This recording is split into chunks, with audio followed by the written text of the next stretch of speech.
ನಮಸ್ಕಾರ ವೀಕ್ಷಕರೇ, ಸ್ಪಂದನ ವಾಹಿನಿಯ VIP ಲಾಂಚ್ ಕಾರ್ಯಕ್ರಮದಲ್ಲಿ ಇವತ್ತಿನ ದಿನ ನಮ್ಮ VIP ಶ್ರೀ ಆಸ್ಕರ್ ಫರ್ನಾಂಡಿಸ್ ಅವರು ನಮ್ಮೊಂದಿಗಿದ್ದಾರೆ.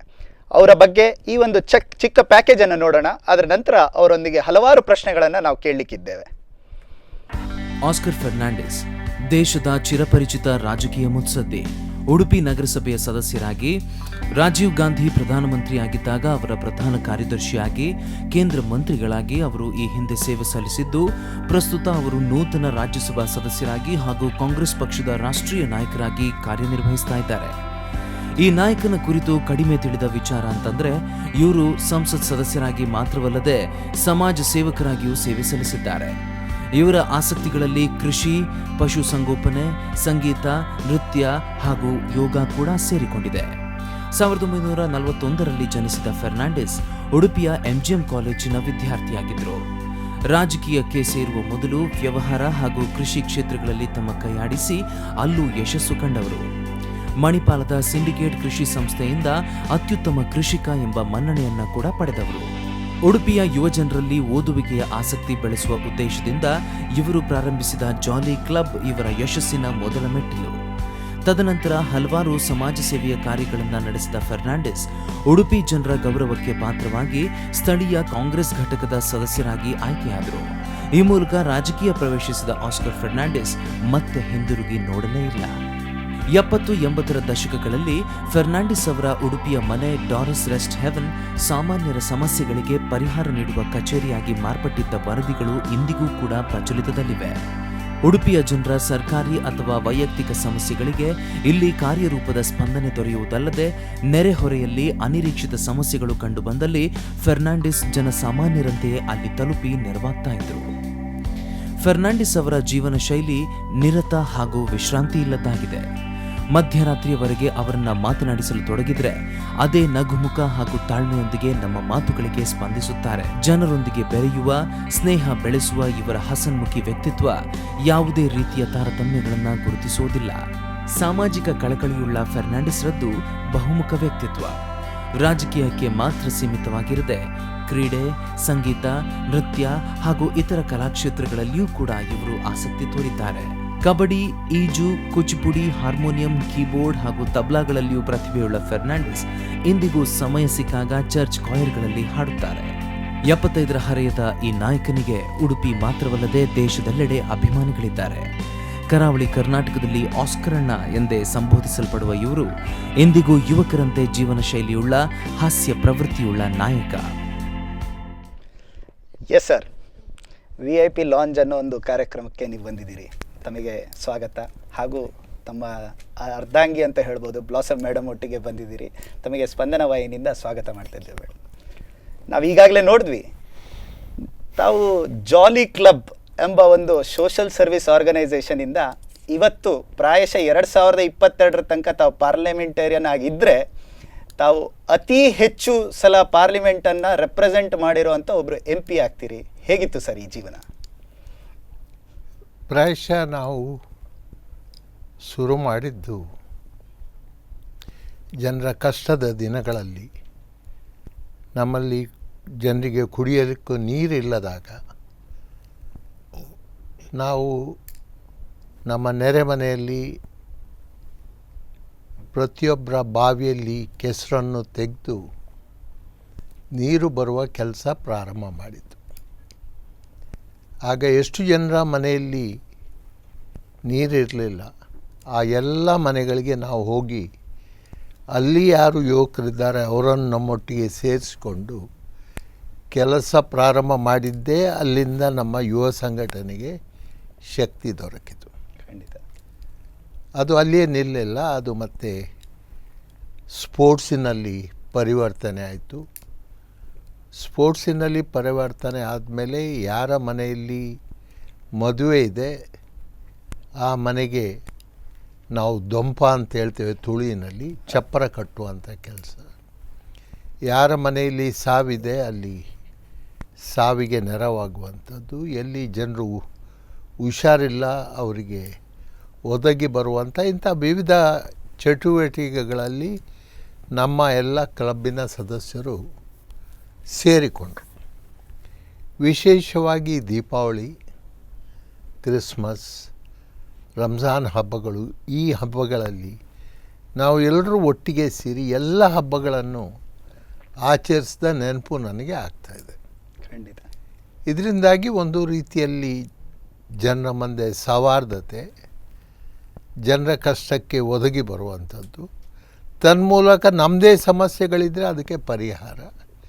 ವಿಶೇಷವಾಗಿ ಮಕ್ಕಳಿಗೆ ಅಂದಿನ ದಿವಸಗಳಲ್ಲಿ, ಇಂದಿನ ದಿವಸದ ಸ್ಥಿತಿ ಬೇರೆ ಇರ್ಬೋದು, ಅಂದಿನ ದಿವಸಗಳಲ್ಲಿ ಟೆಕ್ಸ್ಟ್ ಬುಕ್ಕನ್ನು ಕ್ರಯಕ್ಕೆ ಪಡೆದುಕೊಳ್ಳುವುದೇ ಕಷ್ಟ ಆಗಿದ್ದ ಸಂದರ್ಭ. ಚಂದಮಾಮ ಓದಬೇಕಂಥೇಳಿ ಎಲ್ಲರಿಗೆ ಮನಸ್ಸಿದ್ರೂ ಎಲ್ಲರ ಮನೆಯಲ್ಲಿ ಚಂದಮಾಮ ಇಲ್ಲದಂಥ ದಿವಸ.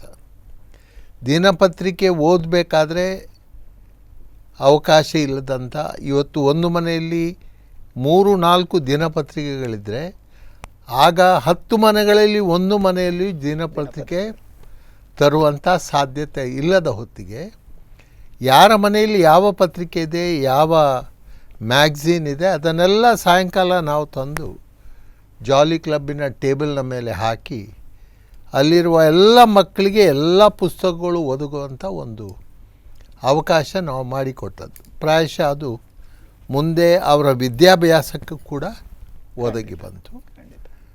ಯಾರಿಗೆ ಅವಕಾಶ ಇದೆ, ಸಮಯ ಇದೆ, ಅವರು ಬಾಕಿ ಮಕ್ಕಳಿಗೆ ಕೋಚಿಂಗ್ ಕೊಡುವಂಥ ಕೆಲಸ ನಾವು ಪ್ರಾರಂಭ ಮಾಡಿದ್ದು. ಸರ್, ತಾವು 12 ಮಕ್ಕಳಲ್ಲಿ ಒಬ್ಬರು ಅಂತ ಕೇಳಿದ್ದೆ ನಾನು. 10ನೇವನು. 10ನೇವರು ನೀವು.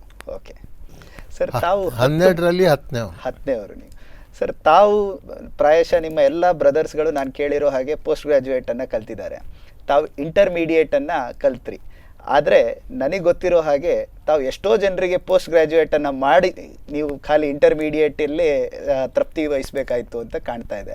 ಅಲ್ಲ, ಕಲಿಬೇಕಂತ ಹೇಳುವಂಥ ಒಂದು ಚಟ ಇತ್ತು.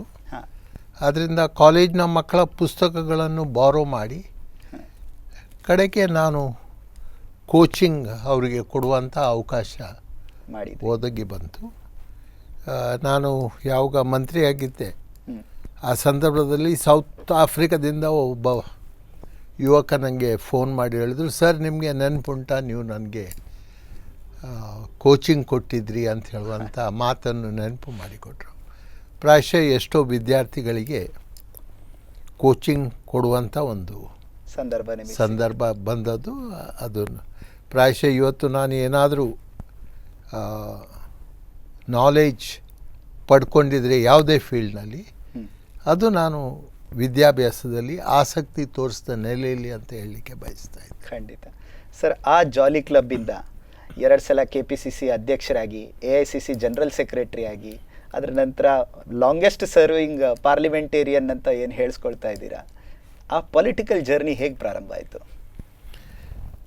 ಪ್ರಾಯಶಃ the Call of Indira Gandhi.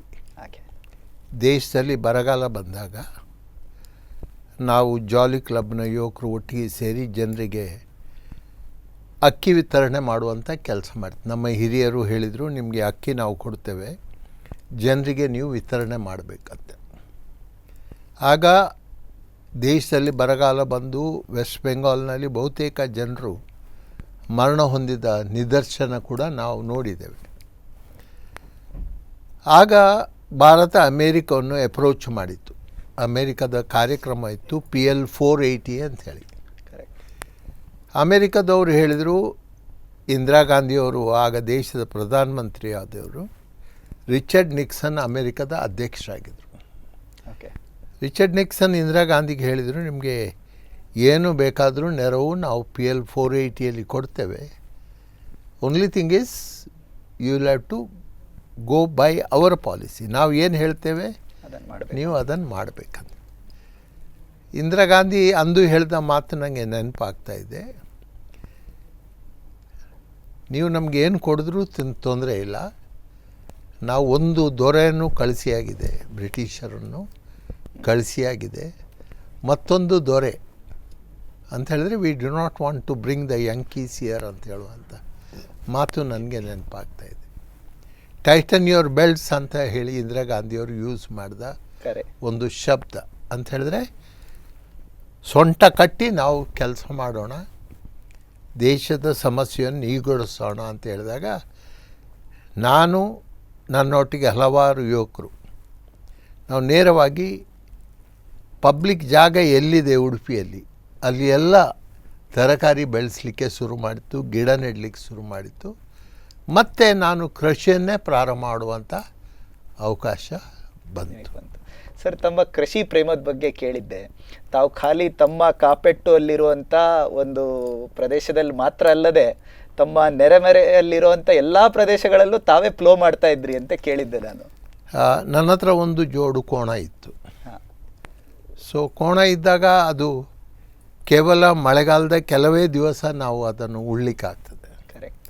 ಅದು ಅಲ್ಲದೆ ನಮ್ಮ ಗದ್ದೆಯನ್ನು ನಾವು ನೆಡುವಾಗ ಒಂದು ಹೊತ್ತಿಗೆ 10 ಹೆಜ್ಜೆಗಳು, ಕೋಣದ 4, 8 ಪ್ಲಸ್ ನಮ್ಮದು 10 ಹೆಜ್ಜೆಗಳು ಬಿದ್ದರೆ ನಾವು 2 ಜೋಡಿ ಕೋಣವನ್ನು ಉಪಯೋಗ ಮಾಡಿದರೆ ಅದೇ ಗದ್ದೆಯಲ್ಲಿ ಒಂದೇ ಹೊತ್ತಿಗೆ 20 ಹೆಜ್ಜೆಗಳು ಬೀಳ್ತದೆ.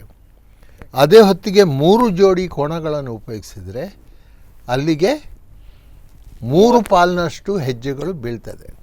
ಆಗ ಗದ್ದೆ ಉಳುವಂಥದ್ದು ಅಥವಾ ಮಣ್ಣು ಹದಾಗುವಂಥದ್ದು ಸ್ಪೀಡಿ ಆಗ್ತದೆ, ಶೀಘ್ರ ಆಗ್ತದೆ. ಮತ್ತು ಆ ಮಣ್ಣಿಗೆ ಎಲುವಿಯಲ್ ಸಾಯಿಲ್ ಅಂತ ಹೇಳ್ತೇವೆ ನಾವು, ಆ ಮಣ್ಣಿನಲ್ಲಿ ನೀರಿಡ್ಕೊಳ್ಳೋ ಶಕ್ತಿ ಮತ್ತೆ ಜಾಸ್ತಿ ಆಗ್ತದೆ. ನಾವು ಭತ್ತ ಬೆಳೆಸಬೇಕಾದ್ರೆ ಆ ಮಣ್ಣಿಗೆ ನೀರನ್ನು ಇಟ್ಕೊಳ್ಳುವ ಶಕ್ತಿ ಬೇಕಿದ್ರೆ ಅದನ್ನು ಮಲ್ಚಿಂಗ್ ನಾವು ಮಾಡಬೇಕಾಗ್ತದೆ. ಸೊ ಈ ಒಂದು ಟೆಕ್ನಿಕ್ ನಾವು ಕೆಲಸ ಮಾಡುವಾಗ ರೈತರಿಂದಲೇ ನಾವು ಕಲಿತುಕೊಂಡು ಪ್ರಾಯಶಃ ಅದನ್ನು ಜಾಸ್ತಿಯಾಗಿ ಉಪಯೋಗ ಮಾಡಲಿಕ್ಕೆ ನಮ್ಮಿಂದ ಸಾಧ್ಯ ಆಯಿತು. ಖಂಡಿತ. ಅಲ್ಲಿಂದ ರಾಜಕೀಯ ಪ್ರವೇಶ ಸರ್? ಪ್ರಾಯಶಃ ರಾಜಕೀಯ ಪ್ರವೇಶ ಅದು ಆಕಸ್ಮಿಕ ಅಂತಲೇ ಹೇಳಬೇಕು.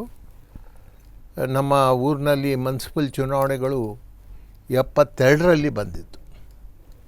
ನಮ್ಮ ಆ ಪ್ರದೇಶದಲ್ಲಿ ನಾವು ಯುವಕರು ಕೆಲಸ ಮಾಡುತ್ತಿರುವುದನ್ನು ನೋಡಿ ಆಗಿನ ಎಲ್ಲ ರಾಜಕೀಯ ಪಕ್ಷಗಳು ನಮ್ಮನ್ನು ಚುನಾವಣೆಗೆ ನಿಲ್ಲಿ ಅಂಥೇಳಿ ಕೇಳಿಕೊಂಡ್ರು. ನಾನು ಚುನಾವಣೆಗೆ ನಿಲ್ಲುವುದಿಲ್ಲ ಅಂಥೇಳಿ ತೀರ್ಮಾನ ಮಾಡಿದ್ದೆ. ನಾನು ಆಗ LICಯಲ್ಲಿ ಕೆಲಸ ಮಾಡ್ತಾಯಿದ್ದೆ. ಆದರೆ ಕಾಂಗ್ರೆಸ್ ಪಕ್ಷ, ನನ್ನ ತಾಯಿ ಕಾಂಗ್ರೆಸ್ ಪಕ್ಷದ ಸದಸ್ಯರಾಗಿದ್ದರು. ಆ ಪಕ್ಷ ನನ್ನ ಹೆಸರನ್ನು ಘೋಷಣೆ ಮಾಡಿತು. ಆ ಕಾರಣದಿಂದಾಗಿ ನಾನು ಚುನಾವಣೆಗೆ ನನಗೆ ಒತ್ತಾಯ ಮಾಡಬಾರ್ದು ಅಂಥೇಳಿ ನಮ್ಮ ಪಕ್ಷದವರನ್ನು ಕೇಳಿಕೊಂಡ್ರು. ಅವರು ತಾಯಿಯನ್ನು ಹೋಗಿ ಹಿಡಿದು ತಾಯಿ ನನಗೆ ಗದರಿಸಿದರು. ನನ್ನ ಪಕ್ಷ, ನೀ ಡೋಂಟ್ ಇನ್ಸಲ್ಟ್ ಮೈ ಪಾರ್ಟಿ ಅಂತ ಹೇಳುವಂಥ ಮಾತನ್ನು ತಾಯಿ ಹೇಳಿದರು. ಆ ನೆಲೆಯಲ್ಲಿ ನಾನು ಚುನಾವಣೆಗೆ ನಿಲ್ಲಬೇಕಾಯಿತು.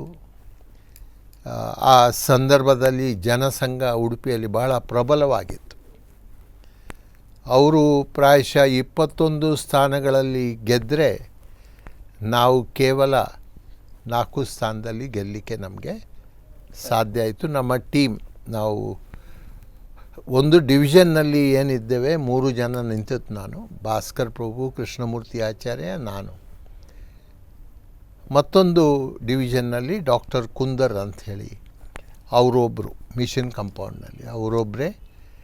ನಮ್ಮ ಡಿವಿಷನ್ನಲ್ಲಿ ನಾವು 3 ಜನ ಗೆಲ್ಲಲಿಕ್ಕೆ ಸಾಧ್ಯ ಆಯಿತು. ಸರ್, ಅಲ್ಲಿಂದ ತಾವು ಒಂದು ಫೈಟರ್ ಆಗಿ ಉದ್ಭವ ಆದ್ರಿ ಅಂತ ತಿಳಿತೇನೆ.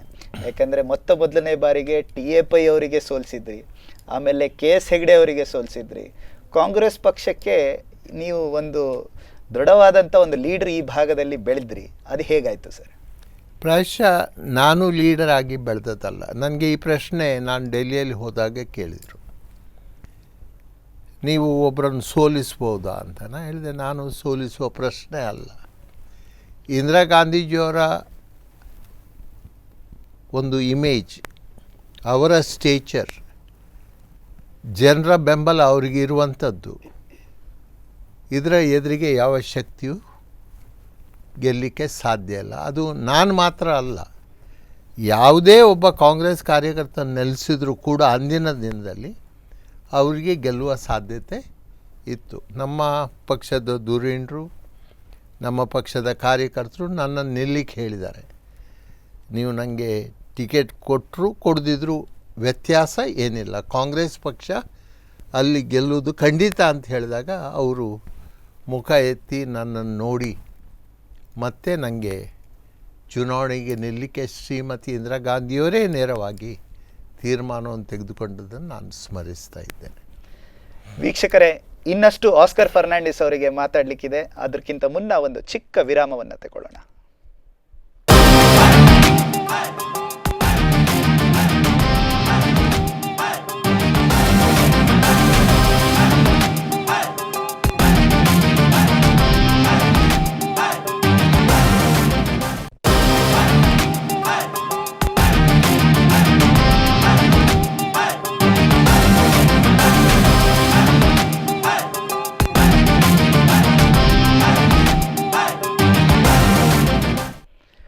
ಬ್ರೇಕಿನ ನಂತರ ತಮ್ಮೆಲ್ಲರಿಗೂ ಸ್ವಾಗತ. ನಾವು VIP ಲಾಂಚ್ ಕಾರ್ಯಕ್ರಮದಲ್ಲಿ ಆಸ್ಕರ್ ಫರ್ನಾಂಡಿಸ್ ಅವರೊಂದಿಗಿದ್ದೇವೆ. ಆಸ್ಕರ್ ಫರ್ನಾಂಡಿಸ್ ಅವರು ಪ್ರಾಯಶಃ 2022 ಒಳಗೆ ಒಂದು ಗಿನ್ನಿಸ್ ಬುಕ್ ಆಫ್ ವರ್ಲ್ಡ್ ರೆಕಾರ್ಡ್ಸನ್ನು ಬ್ರೇಕ್ ಮಾಡಲಿಕ್ಕಿದ್ದಾರೆ ಅಂತ ನಾವು ಊಹಿಸ್ತಾ ಇದ್ದೇವೆ.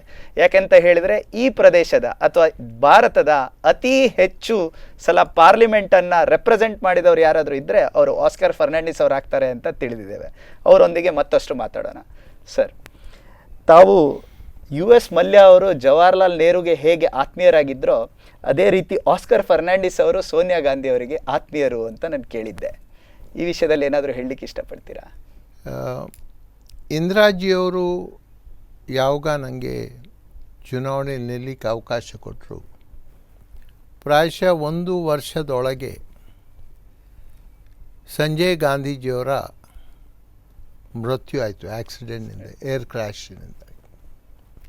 ತದನಂತರ ನಾವು ಶ್ರೀಮಾನ್ ರಾಜೀವ್ ಗಾಂಧಿಯವರಿಗೆ ರಾಜ್ಯಕ್ಕೆ ಇಳಿಬೇಕಂತ ಕೇಳಿಕೊಂಡಿದ್ದು. ಇಂದಿರಾ ಗಾಂಧಿಯವರಿಗೆ ನೆರವು ಕೊಡಬೇಕು. ಬಹಳ ರಿಲೆಕ್ಟೆಂಟ್ಲಿ ಅವರು ಆ ಜವಾಬ್ದಾರಿಯನ್ನು ಒಪ್ಪಿಕೊಟ್ರು. ಯಾವಾಗ ಅವರು ಆ ಜವಾಬ್ದಾರಿಯನ್ನು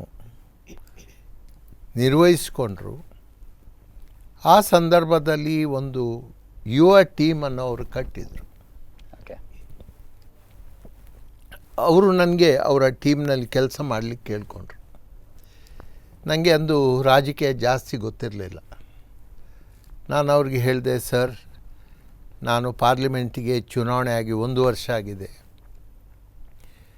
ನನಗೆ ಖಂಡಿತ ಡೆಲ್ಲಿಯಲ್ಲಿ ಬಂದು ಕೂತ್ಕೊಳ್ಳಿಕ್ಕೆ ಆಗೋದಿಲ್ಲ ಅಂತ ಹೇಳುವಂಥ ಮಾತನ್ನು ಹೇಳಿದಾಗ ಅವರು ಹೇಳಿದರು, ನೀನಾದರೂ 1 ವರ್ಷ ಆಯಿತು ಚುನಾವಣೆಯಲ್ಲಿ ಗೆದ್ದು, ನಾನು ಈಗ ಗೆದ್ದಿದ್ದೇನೆ, ನನ್ನ ಸೋದರನ ಸಾವಿನ ನಂತರ ನಾನು ಈಗ ಗೆದ್ದಿದ್ದೇನೆ, ನೀನು ನನ್ನ ಒಟ್ಟಿಗೆ ಕೆಲಸ ಮಾಡು, ನಿನ್ನ ಯಾವುದೇ ಸಮಸ್ಯೆ ಇದ್ದರೆ ನಾನು ನಿನಗೆ ನೆರವಾಗ್ತೇನೆ ಅಂತ ಹೇಳುವಂಥ ಮಾತನ್ನು ಹೇಳಿದ್ರು. ಆಗ ನನಗೆ ಅವ್ರಿಗೆ ಆಗೋದಿಲ್ಲ ಅಂತ ಹೇಳುವಂಥ ಮಾತು ಹೇಳುವ ಬಾಯಿಯಲ್ಲಿ ಮಾತು ಬರಲಿಲ್ಲ. ರಾಜಕೀಯನೂ ನನಗೆ ಅಷ್ಟು ಗೊತ್ತಿರಲಿಲ್ಲ. ಯಾರಾದರೂ ಅವರು ನನ್ನೊಟ್ಟಿಗೆ ಬಂದು ಕೆಲಸ ಮಾಡು ಹೇಳುವಾಗ ಓಡಿ ಹೋಗಿ ನಾನು ಆಯ್ತಂತ ಹೇಳುವಂಥ ಸಂದರ್ಭ. ಆದರೆ ನಮ್ಮ ಊರಿನ ಜನರ ಸಮಸ್ಯೆ ಇದನ್ನೆಲ್ಲ ಎಣಿಸುವಾಗ ಎಣಿಸಿದೆ, ನಾನು ಇಲ್ಲಿಯೇ ಕಾನ್ಸಂಟ್ರೇಟ್ ಮಾಡೋದು ಒಳ್ಳೆಯದು ಅಂತ. ಆದರೆ ಅವರನ್ನು ಯಾವಾಗ ಸೇರಿಕೊಂಡೆ, ಅಲ್ಲಿಂದ ಇಂದಿರಾ ಗಾಂಧೀಜಿಯವರ ಹತ್ಯೆ ಆಯಿತು. ಶ್ರೀಮಾನ್ ರಾಜೀವ್ ಗಾಂಧಿಯವರು ದೇಶದ ಪ್ರಧಾನಿ ಪತ್ರವನ್ನು ವಹಿಸಿಕೊಂಡರೂ ಕೂಡ ಅವರು ಪಾರ್ಲಿಮೆಂಟ್ ಚುನಾವಣೆಯನ್ನು ಘೋಷಣೆ ಮಾಡಿದರು.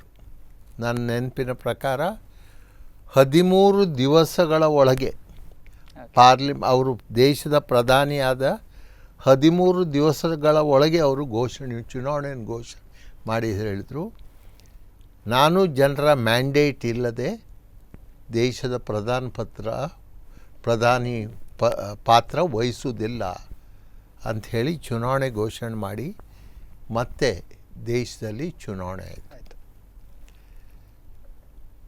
ಚುನಾವಣೆ ಆಗಿ ನಾವು ಗೆದ್ದು ಮತ್ತೊಮ್ಮೆ ಚುನಾವಣೆ ಬಂದಾಗ ನಮಗೆ ಬಹುಮತ ಸಿಕ್ಕಲಿಲ್ಲ.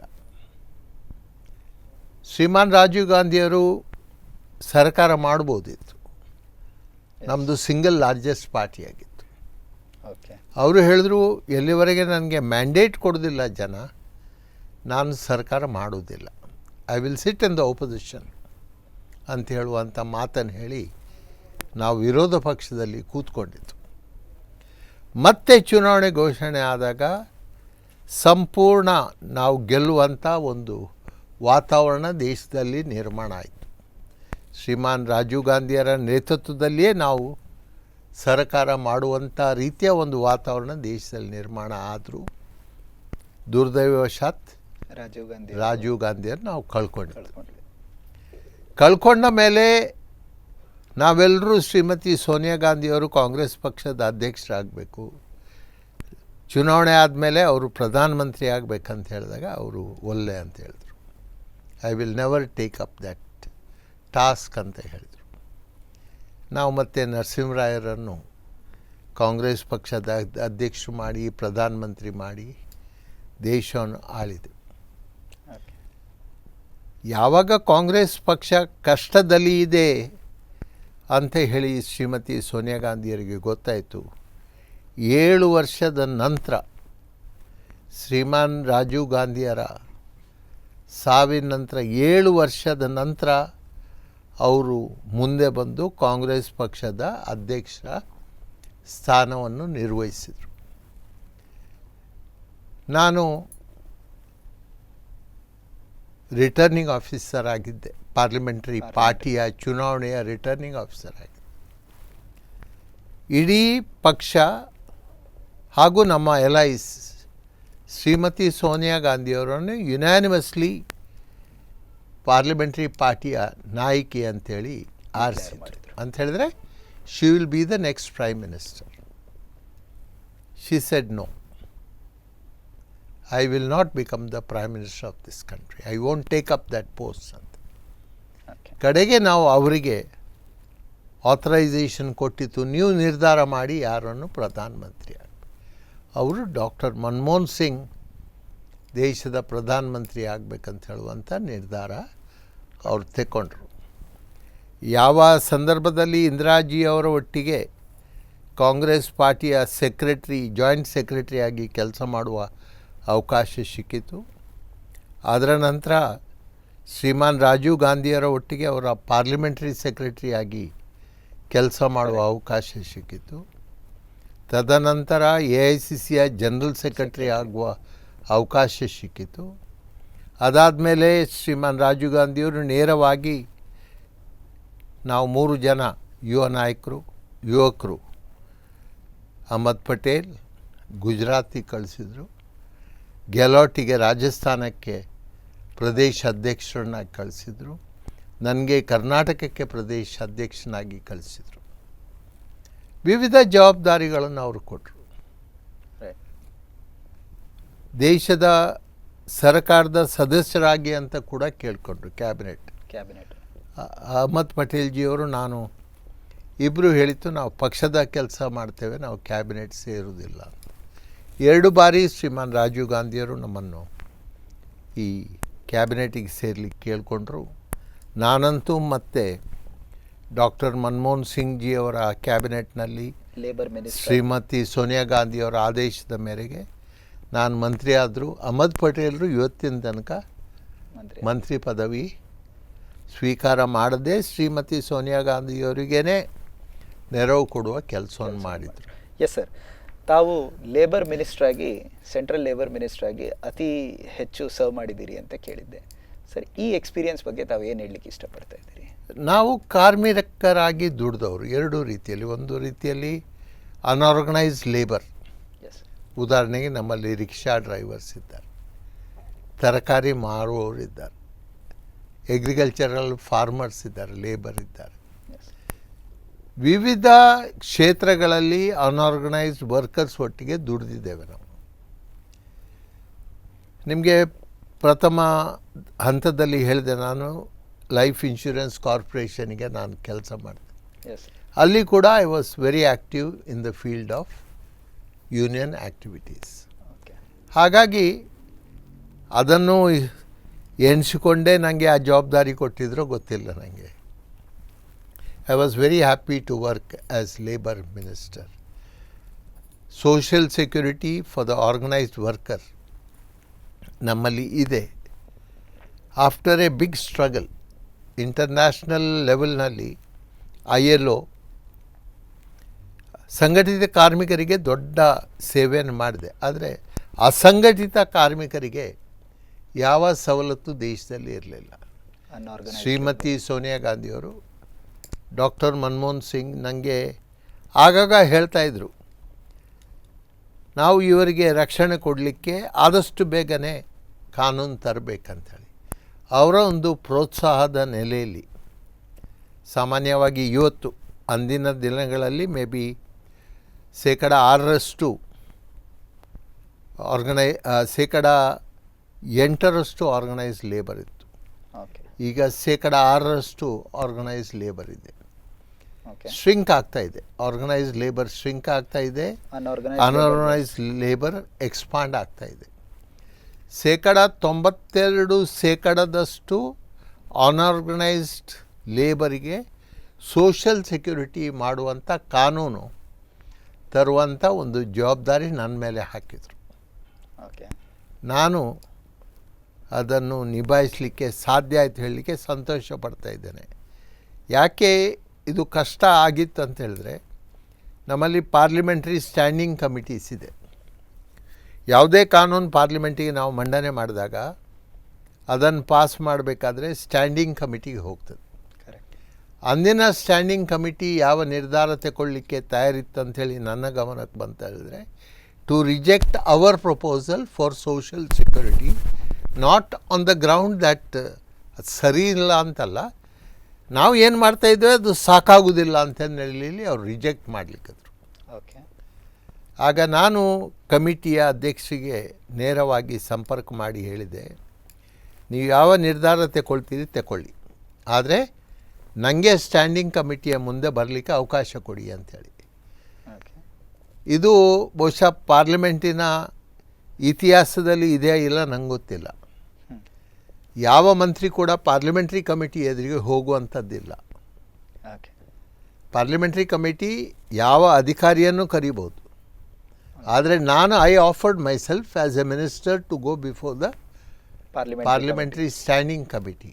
ಓಕೆ ಅವರಾಗೆ ಎಕ್ಸ್ಪ್ಲೇನ್ ಮಾಡಿದೆ ನಾನು. 50 ವರ್ಷಗಳ ಕಾಲ 6 ದಶಕಗಳು ಈ ಬಿಲ್ ತರಬೇಕಂತ ಹೇಳುವಂಥ ಪ್ರಯತ್ನ ನಡೀತಾ ಇದೆ. 1 ಇಂಚು ಮೂವ್ ಆಗ್ತಾ ಇಲ್ಲ. We want to begin the work. Yes ನೀವು ಏನು ಅಪೇಕ್ಷೆ ಮಾಡ್ತಾಯಿದ್ದೀರಿ, ನಾನು ಅದಕ್ಕಿಂತಲೂ ಒಂದು ಹೆಜ್ಜೆ ಮುಂದೆ ಹೋಗಲಿಕ್ಕೆ ತಯಾರಿದ್ದೇನೆ.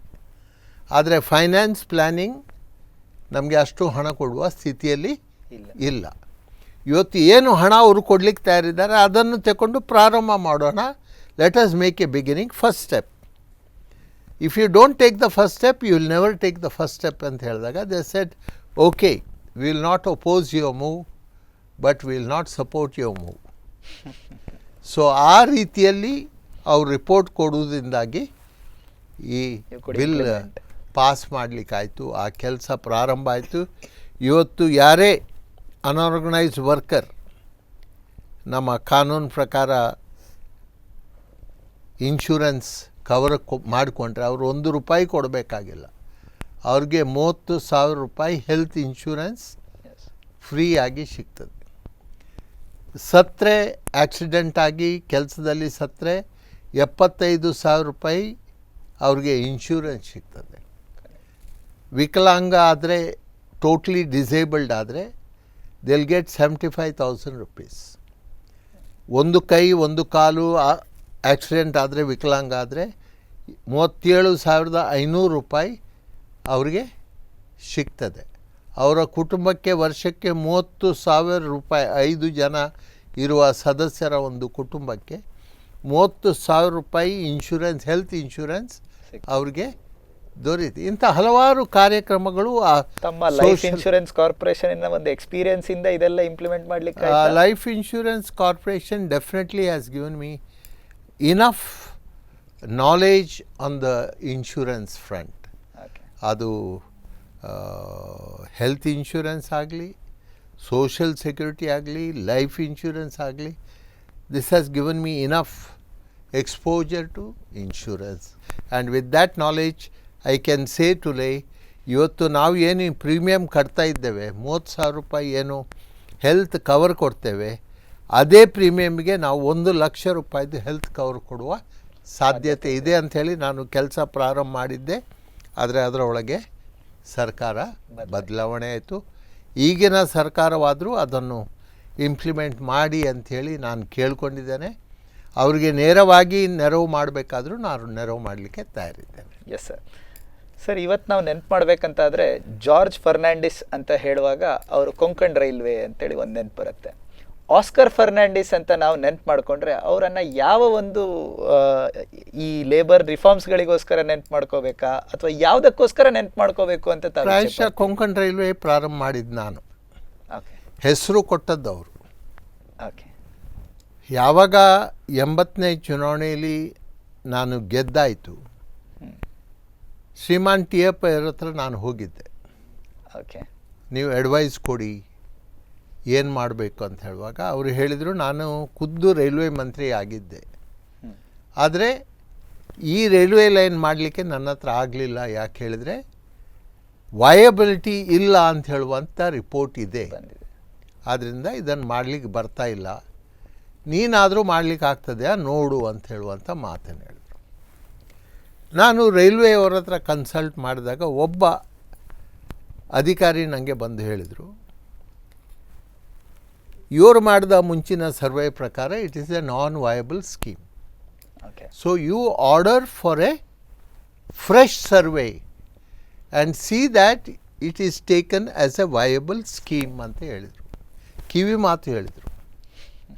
ನಾನು ಸಂಬಂಧಪಟ್ಟ ಸಚಿವರಿಗೆ ಇಂದಿರಾ ಗಾಂಧಿಯವರ ಹತ್ರ ಹೇಳಿಸಿದೆ.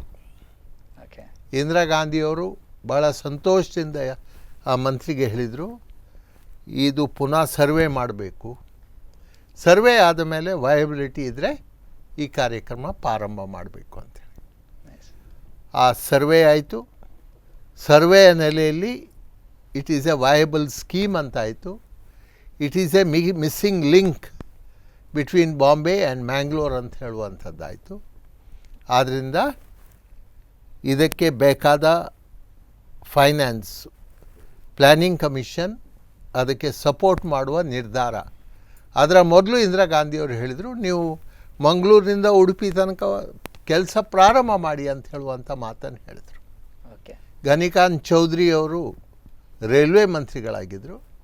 ಪ್ರಾಯಶಃ ಆ ಕೆಲಸ ಪ್ರಾರಂಭ ಮಾಡ್ತೇವೆ ಅಂತ ಹೇಳುವಾಗ ಇಂದಿರಾ ಗಾಂಧಿಯವರ ಹತ್ಯೆ ಆಯಿತು. ರಾಜೀವ್ ಗಾಂಧಿಯವರು ಪ್ರಧಾನಿ ಆದರು. ನಾನು ರಾಜೀವ್ ಗಾಂಧಿಯವ್ರ ಹತ್ರ ಹೇಳಿದಾಗ ರಾಜೀವ್ ಗಾಂಧಿಯವರು ಹೇಳಿದರು, Oscar wait, we have taken up so many programmes, let 2 years pass off, will start this scheme ಅಂತೇಳಿ. ಮಾಧವರಾವ್ಜಿ ಸಿಂಧ್ಯಾರವರು ಆಗ ರೈಲ್ವೆ ಮಂತ್ರಿ ಆಗಿದ್ದರು. ಇವತ್ತಿನ ಆ ಸ್ಟ್ರಕ್ಚರ್, ಉಡುಪಿ ರೈಲ್ವೆ ಸ್ಟೇಷನ್ನ ಸ್ಟ್ರಕ್ಚರ್ ನೋಡಿದರೆ ಅದು ಉಡುಪಿಯ ಆರ್ಕಿಟೆಕ್ಚರಿಗೆ ಹೊಂದಿಕೊಂಡಿರುವಂಥ ಆರ್ಕಿಟೆಕ್ಚರ್ ಆ ಉಡುಪಿ ರೈಲ್ವೆ ಸ್ಟೇಷನ್ನಲ್ಲಿ. ಉಡುಪಿ ಅಂದಿನ ಆದ್ವಾರ ಮಠದ ಸ್ವಾಮಿಗಳು ಅದಕ್ಕೆ ಉಡುಪಿ ತನಕ, from Mangalore to Udupi stage by stage ಆ ರೈಲ್ವೆ ಲೈನ್ ಕಂಪ್ಲೀಟ್ ಮಾಡೋದಕ್ಕೆ ಫೌಂಡೇಶನ್ ಸ್ಟೋನ್ ಕೂಡ ಹಾಕಿದರು. ಆದ್ದರಿಂದ ಆ ಕೊಂಕಣ್ ರೈಲ್ವೆ ಅಂತ ಹೇಳುವಂಥ ಹೆಸರು ಖಂಡಿತವಾಗಿಯೂ ಜಾರ್ಜ್ ಫರ್ನಾಂಡಿಸ್ ಕೊಟ್ಟಿದ್ದರು. ಆದರೆ ರೈಲ್ವೆ ಲೈನಿನ ಇಡೀ ಪ್ಲ್ಯಾನಿಂಗ್ ಪ್ರೋಸೆಸ್, ಅದಕ್ಕೆ ಬೇಕಾದ ಫಂಡಿಂಗ್ ಸ್ಟೇಜ್ ಬೈ ಸ್ಟೇಜ್, ಆ ನಿರ್ಧಾರ ನಮ್ಮ ಸರ್ಕಾರ ಇಂದಿರಾ ಗಾಂಧಿಯವರು ಇರುವಾಗ ಶ್ರೀಮಾನ್ ರಾಜೀವ್ ಗಾಂಧಿಯವರು ಬಂದ ಮೇಲೆ ತಗೊಂಡಿದ್ರು. Great sir. ಇನ್ನಿಷ್ಟು ತಮ್ಮ ಹತ್ರ ಮಾತಾಡಲಿಕ್ಕಿದೆ ಸರ್. ವೀಕ್ಷಕರೇ, ಇನ್ನಿಷ್ಟು ಆಸ್ಕರ್ ಫರ್ನಾಂಡಿಸ್ ಅವರೊಟ್ಟಿಗೆ ಮಾತಾಡೋಣ. ಅದಕ್ಕಿಂತ ಮುನ್ನ ಒಂದು ಚಿಕ್ಕ ಬ್ರೇಕ್.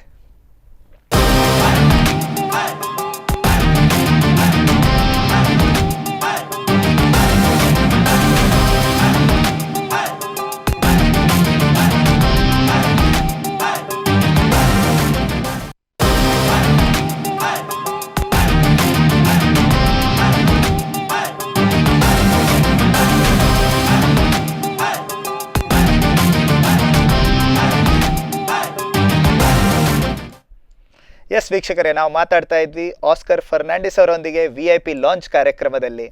ಇವತ್ತಿನ ಈ ಕಾರ್ಯಕ್ರಮದಲ್ಲಿ ಸರಳ ಸಜ್ಜನಿಕೆಯ ಆಸ್ಕರ್ ಫರ್ನಾಂಡಿಸ್ ಅವರು ನಮ್ಮೊಂದಿಗಿದ್ದಾರೆ. ಅವ್ರ ಹತ್ರ ನಾವು ಇನ್ನಿಷ್ಟು ಪ್ರಶ್ನೆಗಳನ್ನು ಕೇಳಬೇಕು. ಸ್ವಲ್ಪ ಪರ್ಸ್ನಲ್ ಪ್ರಶ್ನೆಯನ್ನು ಕೇಳ್ತಾ ಇದ್ದೇನೆ ಸರ್. ತಾವು ಕುಚಿಪುಡಿ ಡ್ಯಾನ್ಸರ್ ಕೂಡ ಅಂತ ನಾನು ಕೇಳಿದ್ದೆ.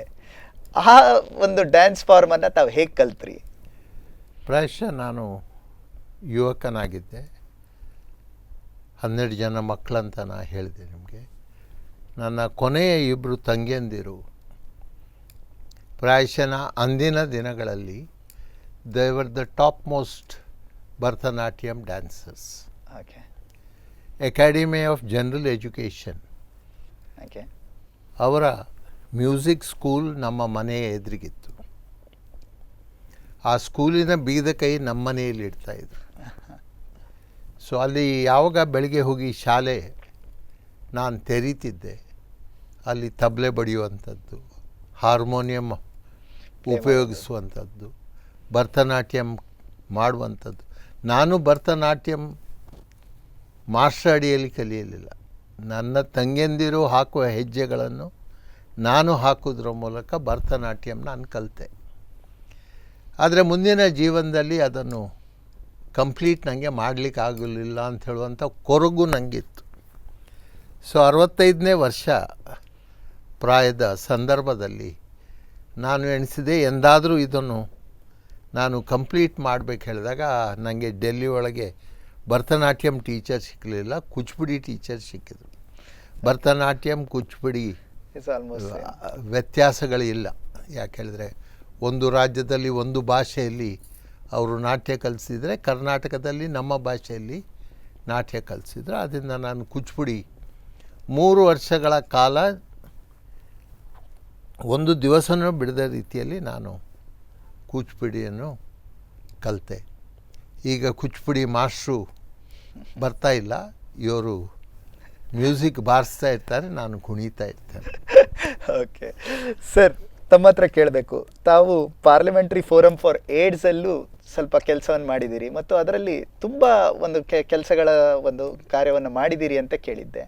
ಆ ವಿಷಯದಲ್ಲಿ ಏನಾದರೂ ಹೇಳಲಿಕ್ಕೆ ಇಷ್ಟಪಡ್ತೀರಾ? ಸ್ವಲ್ಪ ಅಂತ ಹೇಳುವಂಥದ್ದಲ್ಲ, ಪ್ರಾಯಶಃ ದೇಶದಲ್ಲಿ ರಿಪೋರ್ಟ್ ಆದ ಪ್ರಥಮ ಕೇಸ್ 1986 ಓಕೆ ಚೆನ್ನೈಯಲ್ಲಿ ರಿಪೋರ್ಟ್ ಆಯಿತು. ಯಾವ ದಿವಸ ಚೆನ್ನೈಯಲ್ಲಿ ರಿಪೋರ್ಟ್ ಆಯಿತು, ಅಂದಿನ ದಿವಸ ಶ್ರೀಮನ್ ರಾಜೀವ್ ಗಾಂಧಿಯವರು ನನ್ನನ್ನು ಕರೆದು ಹೇಳಿದರು, go to the university, Jawaharlal Nehru university and see what is happening there ಅಂತ. ಅಂದಿನ ದಿನಲ್ಲಿ ಇಂಜೆಕ್ಟಬಲ್ ಡ್ರಗ್ಸ್ ಯೂಸ್ ಮಾಡುವಂಥ ಒಂದು ಹವ್ಯಾಸ ಇತ್ತು. ಓಕೆ ಇಂಜೆಕ್ಷನ್ ಮೂಲಕ ಡ್ರಗ್ಗಳನ್ನು ಕೊಡುವಂಥದ್ದು. ಆಗಿನ ಭಾವನೆ ಕೂಡ ಏನಿತ್ತು ಅಂತ ಹೇಳಿದ್ರೆ, ಈ ಸೇಮ್ ಸಿರಿಂಜ್ ಬೇರೆ ಬೇರೆ ವ್ಯಕ್ತಿಗಳಿಗೆ ಇಂಜೆಕ್ಟ್ ಉಪಯೋಗ ಮಾಡೋದ್ರ ಮೂಲಕ ಯಾರಿಗಾದರೂ ಒಬ್ಬರಿಗೆ HIV ಏಡ್ಸ್ ಇದ್ದರೆ ಅದು ಮತ್ತೊಂದು ಜನಕ್ಕೆ ಹೋಗುವ ಅವಕಾಶ ಇತ್ತು. ಆದ್ದರಿಂದ ನಾವು ಜವಾಹರ್ಲಾಲ್ ನೆಹರು ಯೂನಿವರ್ಸಿಟಿಗೆ ಹೋಗಿ ವಿದ್ಯಾರ್ಥಿಗಳ ಹತ್ರ ಇದರ ಬಗ್ಗೆ ಮಾಹಿತಿ ಕೊಡುವಂಥ ಕೆಲಸ ಪ್ರಾರಂಭ ಮಾಡಿತ್ತು. ಆದರೆ ಒಂದು ಹಂತದಲ್ಲಿ ಯುನೈಟೆಡ್ ನೇಷನ್ನ UN ಏಡ್ಸ್ ಎಕ್ಸಿಕ್ಯೂಟಿವ್ ಡೈರೆಕ್ಟರ್ ಭಾರತಕ್ಕೆ ಬಂದಾಗ ಅವರು ನನ್ನನ್ನು ಕೇಳಿಕೊಂಡ್ರು, ದಯಮಾಡಿ ನಮಗೆ ಕರ್ನಾಟಕದ ಮುಖ್ಯಮಂತ್ರಿಯನ್ನು ಭೇಟಿಯಾಗಲಿಕ್ಕೆ ಬೇಕು, ನೆರವು ಕೊಡಿ ಅಂತ ಹೇಳಿ. ನಾನು ಕೇಳಿದೆ, ಕರ್ನಾಟಕಕ್ಕೆ ಯಾಕೆ ನೀವು ಹೋಗಬೇಕು? ಆಗ ಅವರು ಹೇಳಿದ್ರು, highest prevalence of AIDS in India is one of the States Karnataka ಅಂತ ಹೇಳುವಂಥ. ಕರ್ನಾಟಕ, ಆಂಧ್ರ ಪ್ರದೇಶ್, ತಮಿಳುನಾಡು, ಮಹಾರಾಷ್ಟ್ರ ಈ ರಾಜ್ಯಗಳು ಅಲ್ಲದೆ ನಾಗಾಲ್ಯಾಂಡ್ ಮತ್ತು ಮಣಿಪುರ, ಈ ರಾಜ್ಯಗಳು ಹೈಲಿ ಪ್ರಿವಿಲೆಂಟ್ ಸ್ಟೇಟ್ಸ್ ಅಂತ ಹೇಳುವಂಥ ಮಾತು ಕೇಳಿದಾಗ ನನಗೆ ಕರ್ನಾಟಕ ಹೇಳುವಾಗ ಮುಜುಗರ ಆಯಿತು. ಅದಾಗಿ ಮತ್ತೆ ಸ್ವಲ್ಪ ಸಮಯದಲ್ಲಿ ಗೊತ್ತಾಯಿತು, one of the highest ಪ್ರಿವಿಲೆಂಟ್ districts is Udupi ಅಂಥೇಳಿ. ನಾನು ಕೇಳಿದೆ, ಯಾಕಪ್ಪ ಉಡುಪಿ ಅಂತ. ಆಗ ಅವ್ರು ಹೇಳಿದರು, ಉಡುಪಿಯ ಜನ ಮುಂಬೈಗೆ ಹೋಗ್ತಾ ಇದ್ದಾರೆ, ಹೋಟ್ಲ್ ಕೆಲಸಕ್ಕೆ ಹೋಗ್ತಾ ಇದ್ದಾರೆ, ಅಲ್ಲಿಂದ ಅದು ನಿಮ್ಮ ಡಿಸ್ಟ್ರಿಕ್ಟಿಗೆ ಬರ್ತಾ ಇದೆ ಅಂತ ಹೇಳುವಂಥ. ಸೊ ನಾನು ಆ ಎಕ್ಸಿಕ್ಯೂಟಿವ್ ಡೈರೆಕ್ಟರಿಗೆ SM ಕೃಷ್ಣ, ಆಗ ಮುಖ್ಯಮಂತ್ರಿಗಳು, ಅವರನ್ನು ಭೇಟಿ ಮಾಡಿಸಿ ಆಗ ನಾವು ನಿರ್ಧಾರ ತಗೊಂಡಿದ್ದು. ಅವರು ಹೇಳಿದರು, ನೀವು ನಮಗೆ ನೆರವು ಮಾಡಿ ಪಾರ್ಲಿಮೆಂಟ್ ಮೆಂಬರ್ಸನ್ನು ಸೇರಿಸಿ ಏನಾದರೂ ಮಾಡೋಣ ಅಂತ ಹೇಳಿದಾಗ ನಾವು ಇಂಟ್ರೆಸ್ಟ್ ತಗೊಂಡು ಪಾರ್ಲಿಮೆಂಟ್ ಮೆಂಬರ್ಸನ್ನು ಒಟ್ಟು ಮಾಡಿ ನಾವು ಒಂದು ಫೋರಮನ್ನು ಸ್ಥಾಪನೆ ಮಾಡಿದ್ದು. ಆ ಫೋರಮಿನ ಮೂಲಕ ಏಡ್ಸ್ UNO ಅವರ ವಿವಿಧ ಅಂತಾರಾಷ್ಟ್ರೀಯ ಕಾರ್ಯಕ್ರಮಗಳು, ದೇಶದೊಳಗಿನ ಕಾರ್ಯಕ್ರಮಗಳು, ಪಾರ್ಲಿಮೆಂಟ್ ಮೆಂಬರ್ಸಿಗೆ ಏಡ್ಸಿನ ಬಗ್ಗೆ ಮಾಹಿತಿ ಕೊಡುವ ಕೆಲಸವನ್ನು ಪ್ರಾರಂಭ ಮಾಡೋದ್ರ ಮೂಲಕ HIV ಏಡ್ಸ್ ಪ್ರಪಂಚದಲ್ಲಿ ಹೈಯೆಸ್ಟ್ ಪ್ರಿವಿಲೆಂಟ್ ಕಂಟ್ರೀಸ್ನಲ್ಲಿ India was one, second highest prevalent. Okay. ಇವತ್ತು ಆ ಅವೇರ್ನೆಸ್ ಕ್ರಿಯೇಟ್ ಮಾಡೋದ್ರ ಮೂಲಕ the infection rate in India has come down by 50%. ಅದು ಅಲ್ಲದೆ ಪ್ರಪಂಚದ ಕನಿಷ್ಠ 180 ದೇಶಗಳಿಗೆ ಕಡಿಮೆ ದರದಲ್ಲಿ ವೆಚ್ಚದಲ್ಲಿ ಮದ್ದು ಯಾವುದೇ ಕಂಟ್ರಿ ಕೊಡದಿದ್ದರೆ ದ್ಯಾಟ್ ಈಸ್ ಇಂಡಿಯಾ. ಅಮೇರಿಕದ ಮದ್ದು, ಅಮೇರಿಕದ ಒಬ್ಬ HIV ಏಡ್ಸ್ ಪೇಷಂಟಿಗೆ ಕೊಡುವಂಥ ಮದ್ದಿಗೆ ಇಂಡಿಯಾದ ಮದ್ದು ಕೊಟ್ಟರೆ 10 ಜನರಿಗೆ ಆ ಮದ್ದು ಕೊಡುವಷ್ಟು ಚೀಪರ್ ಆಗಿದೆ. ಹಾಗಾಗಿ ಇಂಡಿಯಾದ ಮದ್ದು ಇಂಟರ್ನ್ಯಾಷನಲ್ ಕಮ್ಯುನಿಟಿಯಲ್ಲಿ ಎಕ್ಸೆಪ್ಟ್ ಆಗಿ ಆಫ್ರಿಕಾ ದೇಶಗಳಿಗೆ ಅತಿ ಹೆಚ್ಚಿನ ಮದ್ದು ರಫ್ತಾಗಿ about 180 nations are taking medicine from India. ಇವತ್ತು ಅದರ ಇಫೆಕ್ಟಿವ್ನೆಸ್ ಎಲ್ಲಿವರೆಗೆ ಬಂದಿದೆ ಅಂತ ಹೇಳಿದ್ರೆ, ವ್ಯಾಕ್ಸಿನ್ ಇನ್ನೂ ಕೂಡ we have not been able to have a successful this thing for vaccine. ಆದರೆ ಮದ್ದು ಪ್ರೆಗ್ನೆಂಟ್ ವುಮನ್ ಏನಿದ್ದಾರೆ ಅವರು ಪ್ರೆಗ್ನೆಂಟ್ ಇರುವಾಗ 1 ಡೋಸ್ ಮದ್ದು ಕೊಡೋದ್ರ ಮೂಲಕ ಹುಟ್ಟುವಂಥ ಮಗುವಿಗೆ HIV ಏಡ್ಸ್ ಆಗದ ರೀತಿಯಲ್ಲಿ ಪ್ರಿವೆಂಟ್ ಮಾಡಲಿಕ್ಕೆ ಸಾಧ್ಯ ಇದೆ. ಆ ನೆಲೆಯಲ್ಲಿ ಪ್ರಾಯಶಃ India has achieved A lot in the field of HIV. Sir, ಮತ್ತೊಂದು ಪ್ರಶ್ನೆ. ತಾವು ಪಂಚತಂತ್ರ ಕಾಮಿಕ್ಸನ್ನು ತುಂಬ ಓದ್ತೀರಿ ಅಂತ ಕೇಳಿದ್ದೆ. ಅದು ತಮ್ಮನ್ನು ಒಂದು ಚಾಣಕ್ಯ ಎಂಬ ಒಂದು ಕ್ಯಾರೆಕ್ಟರ್ ಏನಾದರೂ ಅದರಲ್ಲಿ ಇಂಪ್ರೆಸಿವ್ ಆಗಿದೆಯಾ, ಅಥವಾ ಯಾವ ರೀತಿ ಪಂಚತಂತ್ರ ಕಾಮಿಕನ್ನು ತಾವು ಓದ್ತೀರಿ? ಇದು ಪ್ರಾಯಶಃ ಬಾಲ್ಯದಿಂದ ನಾನು ನನ್ನ ಪ್ರಥಮ ಕಾಮೆಂಟ್ಸ್ನಲ್ಲಿ ನಿಮಗೆ ಹೇಳಿದೆ, ಚಂದಮಾಮ ಎಲ್ರಿಗೆ ಓದುವ ಶಕ್ತಿ ಇರಲಿಲ್ಲ, ಎಲ್ರಿಗೆ ಪರ್ಚೇಸ್ ಮಾಡುವ ಶಕ್ತಿ ಇರಲಿಲ್ಲ. ಆದ್ದರಿಂದ ಎಲ್ರಿಗೆ ಓದುವ ಹಾಗೆ ಮಾಡುವಂಥ ತಂತ್ರ ನಾವು ಪ್ರಥಮವಾಗಿ ಉಪಯೋಗಿಸ್ಕೊಂಡಿತ್ತು ಅಂತ. ಎರಡನೇದಾಗಿ ನನ್ನ ತಂದೆ ಅವರಿಗೆ 2 ಜನ ಅಧ್ಯಾಪಕರು, he was A head master. ಅವರ ಟೀಮ್ನಲ್ಲಿ 2 ಜನ ಕನ್ನಡ ಟೀಚರ್ಸ್ ಇದ್ದರು. ದಿನನಿತ್ಯ ಸಾಯಂಕಾಲ ಅವ್ರ ಮನೆಯಲ್ಲಿ ಕೂತ್ಕೊಂಡು ಮಹಾಭಾರತದ ಬಗ್ಗೆ, ರಾಮಾಯಣದ ಬಗ್ಗೆ, ನಮ್ಮ ಭಾರತ ದೇಶದ ಇತರ ಪುರಾಣಗಳ ಬಗ್ಗೆ ಚರ್ಚೆ ಮಾಡ್ತಾಯಿದ್ರು. ನೀವು ಯಕ್ಷಗಾನದ ಬಗ್ಗೆ ನಂಗೆ ಕೇಳಿದ್ರಿ. ನನಗೆ ಏನಾದರೂ ಆಸಕ್ತಿ ಯಕ್ಷಗಾನದಲ್ಲಿ ಇರೋದು, ಆದರೆ ಕಾರಣ ತಂದೆ 20 ಕಿಲೋಮೀಟರ್ ದೂರ ಆದರೂ ನಡ್ಕೊಂಡೋಗಿ ಅವರು ರಾತ್ರಿ ಇಡೀ ಯಕ್ಷಗಾನ ನೋಡಿ ಬರ್ತಾಯಿದ್ರು. ಆ ಆಸಕ್ತಿ ಅವರಲ್ಲಿ ಇದ್ದುದರಿಂದ ಪ್ರಾಯಶಃ ನಮಗೆ ಮಕ್ಕಳಿಗೆ ನಮ್ಮ ಭಾರತ ದೇಶದ ಪರಂಪರೆಯ ಬಗ್ಗೆ, ವೇದಗಳ ಬಗ್ಗೆ, ಮಹಾಭಾರತದ ಬಗ್ಗೆ, ರಾಮಾಯಣದ ಬಗ್ಗೆ, ತಂದೆಯವರ ಹತ್ರನೇ 18 ಪರ್ವಗಳು ಇತ್ತು. ಮಹಾಭಾರತದ 18 ಪರ್ವಗಳ ಪುಸ್ತಕ ಇತ್ತು. ಅದನ್ನು ಅವರು ಆದ್ಮಾರ್ ಮಠದ ಸ್ವಾಮಿಯವರಿಗೆ ಕೊಡ್ತಾ ಹೇಳಿದರು, ಸ್ವಾಮಿಯರೇ, ನಂಗೆ ಗೊತ್ತಿಲ್ಲ, ನನ್ನ ಮಕ್ಕಳು ಇದರ ರಕ್ಷಣೆ ಮಾಡ್ತಾರೆ ಇಲ್ಲ ಗೊತ್ತಿಲ್ಲ, ನಿಮ್ಮ ಹತ್ರ ಆದರೂ ಇರಲಿ, ಇದು ನೀವು ರಕ್ಷಣೆ ಮಾಡ್ತೀರಿ ಅಂತ ಹೇಳುವಂಥ ಮಾತು. ಪ್ರಾಯಶಃ ಅವರು ಬಿಡ್ತಿದ್ರೆ ನಾನು ರಕ್ಷಣೆ ಮಾಡ್ತಿದ್ದೆ. ಆದರೆ ಅವರಿಗೆ ಅದು ಸೂಕ್ತ ಜಾಗದಲ್ಲಿ ಇರಬೇಕಂತ ಹೇಳುವಂಥ ಒಂದು ಅನಿಸಿಕೆ, ಆಸೆ ಇತ್ತು, ಅನಿಸಿಕೆ ಇತ್ತು. ಅದನ್ನು ಆದ್ಮಾರ್ ಮಠಕ್ಕೆ ಅವರು ಡೊನೇಟ್ ಮಾಡಿದರು. ಖಂಡಿತ. ಸರ್, ನಾನು ಕೇಳಬೇಕು ತಮಗೆ ಈಗ ಒಂದು ಪೊಲಿಟಿಕಲ್ ಪ್ರಶ್ನೆ. ಈ ಒಂದು ಉಡುಪಿ ದಕ್ಷಿಣ ಕನ್ನಡ ಪ್ರದೇಶದಲ್ಲಿ ಈಗ 4 ಜನ ಮಿನಿಸ್ಟರ್ಸ್ಗಳಿದ್ದಾರೆ. ಅವರ ಕಾರ್ಯವೈಖರಿ ಬಗ್ಗೆ ತಮಗೆ ತೃಪ್ತಿ ಇದೆಯಾ? ಅಲ್ಲ, there is always room for improvement.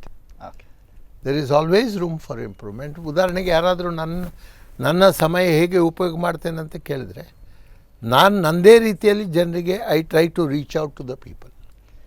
ಮಂತ್ರಿ ಅಂತ ಹೇಳಿದ್ರೆ ಒಬ್ಬರ ಮಂತ್ರಿ ಕೇವಲ ಅವರ ಕ್ಷೇತ್ರಕ್ಕೆ ದುಡಿಯುವಂಥದ್ದಲ್ಲ.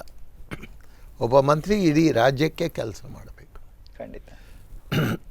ಸ್ಥಳೀಯವಾಗಿ ನೀವು ನೋಡಿದರೆ ಒಬ್ಬ ಶಾಸಕ ಎಷ್ಟು ಗಂಟೆ ಒಂದು ಕ್ಷೇತ್ರಕ್ಕೆ ಕೊಡ್ಬೋದು, ಅಷ್ಟು ಸಮಯ ಒಬ್ಬ ಮಂತ್ರಿ ಅವರ ಕ್ಷೇತ್ರಕ್ಕೆ ಕೊಡಲಿಕ್ಕೆ ಬರೋದಿಲ್ಲ. ಅವರು ಇಡೀ ರಾಜ್ಯದ ಜನರಿಗೆ ಕೊಡಬೇಕಾಗ್ತದೆ. ಸೊ ಆ ದೃಷ್ಟಿಯಿಂದ ನೀವು ಕೇಳೋದಾದರೆ no minister will be able to give that much time for the constituency but he will give time for the state. ಆ ದೃಷ್ಟಿಯಲ್ಲಿ ನೋಡಿದರೆ there is lot of room for improvement. ಈ ಪ್ರಶ್ನೆ ಯಾಕೆ ಕೇಳ್ತಾ ಇದ್ದೀನಿ ಅಂದರೆ ನಿನ್ನೆ ದಿನ ಗೋಪಾಲ್ ಪೂಜಾರಿ ಅವರು ಹೇಳಿದ್ದಾರೆ, ನಾನು ಸುಮ್ಮನೆ ಕೂತ್ಕೊಂಡ್ರೆ ಇನ್ನೂ ನನಗೆ ಮಿನಿಸ್ಟ್ರಿ ಸಿಗಲ್ಲ, ನಾನು ಏನಾದರೂ ಮಾಡಬೇಕು, ನಾನು ಆಸ್ಕರ್ ಫರ್ನಾಂಡಿಸ್ ಅವ್ರ ಮೇಲೆ ಒತ್ತಡ ಹಾಕಿದ್ದೀನಿ ಅಂತ ಹೇಳಿದ್ದಾರೆ. ಆ ಬಗ್ಗೆ ಏನು ಪ್ರಾಯಶಃ ಪ್ರತಿಯೊಬ್ಬ ಶಾಸಕರಿಗೆ ಆ ಒಂದು ಆಶೆ ಇರಬೇಕು. ನಾನು ಆ ಸ್ಥಾನ ನನಗೆ ದೊರಕಬೇಕು, ತನ್ಮೂಲಕ ನಾನು ಇಡೀ ರಾಜ್ಯದ ಜನರಿಗೆ ಹಾಗೂ ನನ್ನ ಕ್ಷೇತ್ರದ ಜನರಿಗೆ ಕೆಲಸ ಮಾಡ್ತೇನೆ ಅಂತ ಹೇಳುವಂಥ ಒಂದು ಆಶೆ ಇರಲೇಬೇಕು. And it is A justified thing of all the legislators. Correct sir. ಮತ್ತೊಂದು ಪ್ರಶ್ನೆ, ನಾಳೆ ದಿನ ಈ ಎಲ್ಲ ಮಿನಿಸ್ಟ್ರಿಗಳು ಚೇಂಜ್ ಆಗುವಂಥ ಚಾನ್ಸ್ ಇದೆ ಅಂತ ಹೇಳ್ತಾರೆ. ಇದ್ರ ಬಗ್ಗೆ ಏನಾದರೂ ಕಮೆಂಟ್ ಕೊಡ್ಲಿಕ್ಕೆ ಇಷ್ಟಪಡ್ತೀನಿ. ಅಲ್ಲ, ಅದಕ್ಕೆ ಶ್ರೀಮಾನ್ ದಿಗ್ವಿಜಯ್ ಸಿಂಗ್ರು ಹೇಳಿದ್ದಾರೆ, ಅದು ಮುಖ್ಯಮಂತ್ರಿಗಳ ಒಂದು ಕನ್ನಡ ಶಬ್ದ ಬಳಕೆ ಮಾಡಿದರೆ ಅದು ಬರ್ತಾ ಇಲ್ಲ, ವಿವೇಚನೆಗೆ ಬಿಟ್ಟ ವಿಚಾರ ಅಂತ ಹೇಳುವಂಥ ಮಾತನ್ನು ಅವರು ಹೇಳಿದ್ದಾರೆ. ಪ್ರಾಯಶಃ ಇದರ ಬಗ್ಗೆ ಯಾರಿಗಾದರೂ ಮಾತಾಡುವ ಶಕ್ತಿ ಇದ್ದರೆ ಅದು ಪಕ್ಷದ ಜನರಲ್ ಸೆಕ್ರೆಟರಿಗೆ ಅಂತ ಹೇಳಿ ನಾನು ಹೇಳಲಿಕ್ಕೆ ಬಯಸ್ತೇನೆ. ಖಂಡಿತ ಸರ್. ಮತ್ತೊಂದು ಪರ್ಸ್ನಲ್ ಕ್ವಶನ್ ಏನಂತ ಹೇಳಿದರೆ, ತಮ್ಮ ಇಬ್ಬರು ಮಕ್ಕಳು, ತಾವು ಅವರೊಂದಿಗೆ ಸಮಯವನ್ನು ಕಳಿತೀರಾ ಅಥವಾ ತಮ್ಮ ಪರ್ಸ್ನಲ್ ಲೈಫಲ್ಲಿ, ನಾನು ಈ ಕೊನೆಯ ಪ್ರಶ್ನೆಯನ್ನು ನಿಮ್ಮ ಪರ್ಸ್ನಲ್ ಕ್ವಶನ್ ಆಗಿ ಕೇಳ್ತಾ ಇದ್ದೀನಿ, ತಮ್ಮ ಪರ್ಸ್ನಲ್ ಲೈಫಲ್ಲಿ ನಿಮ್ಮ ಪರ್ಸ್ನಲ್ ಜೀವನಕ್ಕೆ ಎಷ್ಟು ಸಮಯವನ್ನು ನೀವು ಕೊಡಲಿಕ್ಕೆ ಸಾಧ್ಯವಾಗ್ತಾ ಇದೆ? ಪ್ರಾಯಶಃ ನಮ್ಮಲ್ಲಿ ಮದುವೆ ಆದಾಗ, ಮದುವೆ ಸಂದರ್ಭದಲ್ಲಿ ಟೋಸ್ಟ್ ಅಂತ ನಾವು ಪ್ರಪೋಸ್ ಮಾಡ್ತೇವೆ. ಮದುವೆಯ ಸಂದರ್ಭದಲ್ಲಿ ಕೇಕ್ ಕಟ್ ಮಾಡಿದಾಗ ಮದುವೆ ಬಗ್ಗೆ ಮಾತಾಡ್ತೇವೆ. ನನ್ನ ಮಗಳು ಆ ಟೋಸ್ಟಿಗೆ ರಿಪ್ಲೈ ಕೊಡುವ ಸಂದರ್ಭದಲ್ಲಿ ಅವಳು ಹೇಳಿದರು, ಡ್ಯಾಡಿ ನೀವೇನು ನಮಗೆ ಸಮಯ ಕೊಡಬೇಕಾಗಿತ್ತು ಅದು ನಿಮ್ಮಿಂದ ಕೊಡಲಿಕ್ಕೆ ಆಗಲಿಲ್ಲ ಅಂತ ಹೇಳುವಂಥ ಮಾತನ್ನು ಅವಳು ಆ ದಿವಸ ಹೇಳುವಾಗ ನನಗೆ ಕಣ್ಣೀರು ಬಂತು. ನಾವು ರಾಜಕೀಯದಲ್ಲಿ ಇದ್ದವರು ಇದಕ್ಕೆ ಉತ್ತರ ಹುಡುಕ್ಲಿಕ್ಕೆ ಆಗೋದಿಲ್ಲ, ಅದು ಕಷ್ಟದ ಕೆಲಸ ಅಂತ ಹೇಳಲಿಕ್ಕೆ ಬಯಸ್ತೇನೆ. Yes sir. ವೀಕ್ಷಕರೇ, ನೀವೆಲ್ಲ ನೋಡ್ತಾ ಇದ್ರಿ, ಇದು ಸರಳ ಸಜ್ಜನಿಕೆಯ ಆಸ್ಕರ್ ಫರ್ನಾಂಡಿಸ್ ಅವರೊಂದಿಗೆ VIP ಲಾಂಜಲ್ಲಿ ನಮ್ಮ ಮಾತುಕತೆ. ಇನ್ನು ಮುಂದಿನ ಕಾರ್ಯಕ್ರಮದಲ್ಲಿ ಮತ್ತೊಂದು VIP ಯೊಂದಿಗೆ ನಿಮ್ಮ ಮುಂದೆ ಬರಲಿಕ್ಕಿದ್ದೇವೆ ಸ್ಪಂದನ ವಾಹಿನಿಯಲ್ಲಿ. ಧನ್ಯವಾದ.